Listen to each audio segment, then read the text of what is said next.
Hello everyone, it's Seth, probably better known as Saffron Olive, and it's time for another edition of Against the Odds. So last week on our Against the Odds poll, we had an all-cost reduction against the odds poll, and in the end, it was the Black Enchantment Blood Funnel that came out on top. So this week, we are heading to Modern to play a deck that I'm calling Blood Pact, which is looking to use Blood Funnel in some really interesting ways. So a quick reminder before we break down Blood Pact for Modern. If you enjoy this deck and you enjoy Against the Odds in general, it would be spectacular of you if you could take a quick second, click that subscribe button down in the corner of your screen. It's a great way to support the channel and the site for free. So let's talk Blood Pact in Modern. So first off, the winning card from last week's poll, Blood Funnel, is really powerful but super challenging to build around. So 2-mana enchantment makes our non-creature spells 2 less to play, which is insanely powerful. However, big drawback, whenever we play a non-creature spell, you gotta counter that spell unless you sack a creature. So with Blood Funnel, the most straightforward way to try to use it is as a sort of eggs combo deck, where you play Blood Funnel, play a bunch of 2-mana artifacts, and then use those as combo pieces because you can cast them for free, try to combo off, maybe you win with Lab Maniac or something. So I tried that, wasn't super happy with it. I thought about some other options, really kind of questionable options, like using Possibility Storm potentially, or I don't know, there's a few different possibilities, but in the end I decided that what makes Blood Funnel bad, the fact that you can potentially just lock yourself out of casting non-creature spells, could actually be what makes Blood Funnel good. So I figured we could do 2 things with Blood Funnel. On one hand, we can use it to make our stuff cheaper, which is great. On the other hand, because it can just lock people out of the game, what if we were to just give our opponents a Blood Funnel with the help of Harmless Offering? So while this plan isn't great in every matchup, that's okay, because we use Blood Funnel both ways. Like I was saying, we use it to reduce the cost on our other stuff, but in some matchups, we can just donate a Blood Funnel with Harmless Offering as early as turn 3, and it just locks our opponent out of the game. If you think of Storm, if you think of a typical control deck without very many creatures,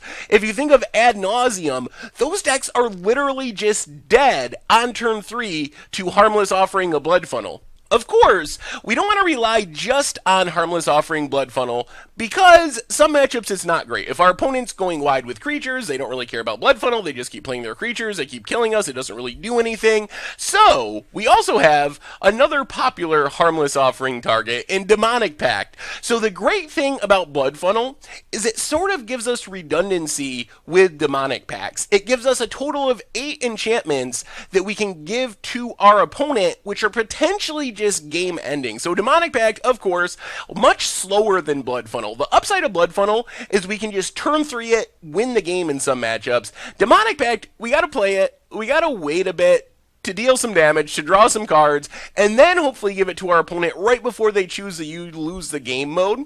The sweet thing about Blood Funnel with Demonic Pact is it makes everything much, much cheaper. So if we play a Blood Funnel, we can potentially, the next turn, play Demonic Pact for 2 mana, Harmless Offering for 1 mana, donate something, either the Pact or the Blood Funnel, to our opponent, just cause them to hopefully not be able to win the game thanks to the enchantment we're giving them. The trick to all this is, for the Blood Funnel plan to work, we need creatures. So our plan is to use our creatures as combo pieces. So every creature in our deck is actually 2 sacrifices per creature for us to be able to use them with our Blood Funnel. So Bloodghast, really simple. We play it. It doesn't really help us win too much. It's theoretically possible that we play creatures and win, but it seems fairly unlikely. We're much, much more likely to Harmless Offering a Demonic Pact or a Blood Funnel and win that way.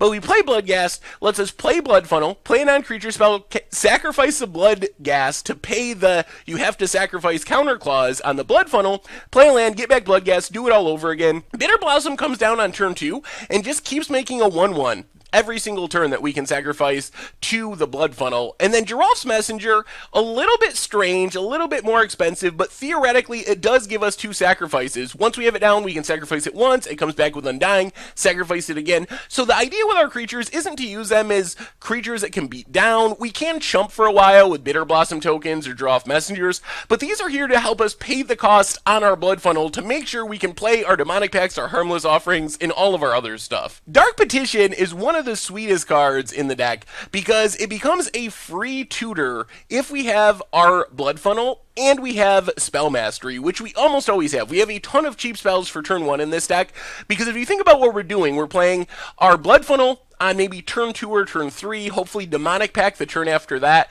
So our turn 1 spells are, so our first turn is overloaded with Thought Seizes and Inquisitions to disrupt our opponent, but also turn up Spell Mastery.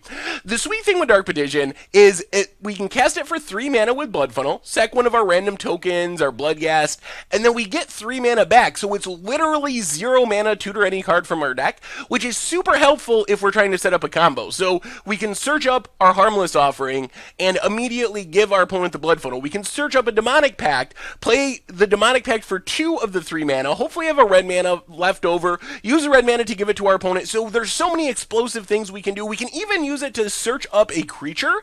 If we are in a pinch and we want to get our Blood Funnel down, we can find a Bloodghast to start sacrificing and letting us pay the cost of our Blood Funnel and combo off that way. So super good in our deck, helps us make sure we have our Harmless Offering to give our opponent our Demonic Pact before we die. The rest of the deck is a bunch of early game interaction. Fatal Pushes, early way to kill a creature. Terminate kills a little bit bigger creatures. Thoughtseize and Inquisition, like I said, important because we can play them on turn 1, and then on turn 2 we can start playing Bitter Blossoms and Blood Funnels and Demonic Pacts and take over the game that way. They're a little bit weird in the late game after we have Blood Funnel because we do have to sack a creature if we want them to resolve, but once we have a Bitter Blossom, once we have a Bloodghast, it's usually fine to be able to sack a creature to play a Thoughtseize because we can always just get another creature. That's how our deck is built.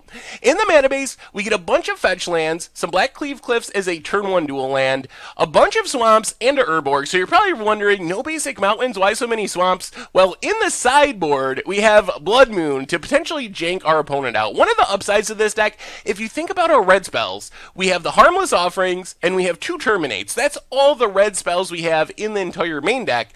So we're easily able to play a ton of swamps, play fetch lands to make sure our mana still works, and then use Blood Moon as a way to fight Tron, Eldrazi decks, just other random decks. There's so many weird random decks in Modern that Blood Moon is so good against. So this is one of our big sideboard plans because our plan is a bit slow. If you think about what we're doing, we're probably not winning until like turn 4, turn 5, turn 6, unless we just get the random nut draw in the right matchup where we Harmless Offering the Blood Funnel. So Blood Moon does a good job of slowing down Ugins from Tron, Endless Thought-Knot Seers and Reality Smashers from Eldrazi Tron, all that stuff. It just buys us enough time to actually Harmless Offerings our Blood Funnels and Demonic Pacts.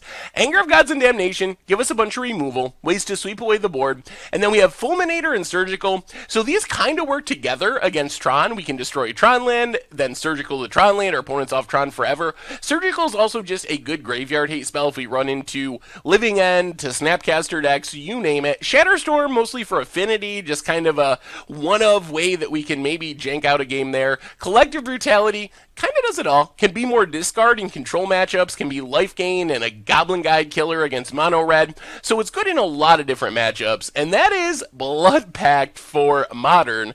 And that's our Against the Odds deck for this week. So is this going to work? And I don't know. So the thing I like about this deck is we have a legitimate nut draw, even though it's matchup dependent, but we can just Harmless Offering a Blood Funnel on turn 3, and in some matchups that just wins us the game. We also have good ways of winning without creatures. We have good cards in our removal spells and our discard spells. The challenge of Blood Funnel is pretty much no matter how you build it, it's going to be a 3-card combo, because you need the Blood Funnel, you need a payoff for the Blood Funnel, in this case Harmless Offering or Demonic Pact, but you also need a creature to sacrifice for the Blood Funnel, so there's a lot of risk there. There's definitely the possibility, picture this, we play Blood Funnel, our plan is to go on the Bloodghast, keep getting it back so we can cast stuff plan. We cast our first spell after we play Blood Funnel, our opponent Fatal Pushes are Bloodghast, Surgical Extractions are Bloodghast. We're basically locked out of the game unless we draw a Giralf's Messenger, because we won't be able to cast any of our non-creature spells and have them resolve because we don't have creatures.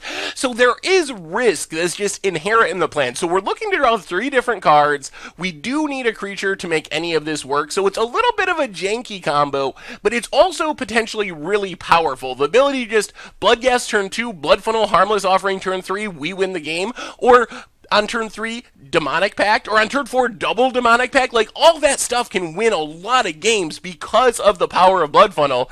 So we'll see what happens. I think it'll depend a little bit what exactly we run into, but I'm hopeful that we'll run into some matchups where we can just absolutely get our opponent, either by giving them our Blood Funnel, or by using Blood Funnel is just this ultimate ramp spell to play a ton of Demonic Pacts and winning that way. So something interesting should happen. Whether or not it works in our favor, I'm not exactly sure, because like I said, Blood Funnel, super high risk card, but when things go well, we can do some really crazy things. So anyway, that's our Against the Odds deck for this week, Blood Pact for Modern. Let's get to the gameplay videos. Thank you very much for watching. I hope you enjoy them, and I will talk to you soon. Thanks for watching the video. If you haven't already, take a minute and click that subscribe button. It's a great way to support the channel for free, and you'll find the next video in the playlist right here.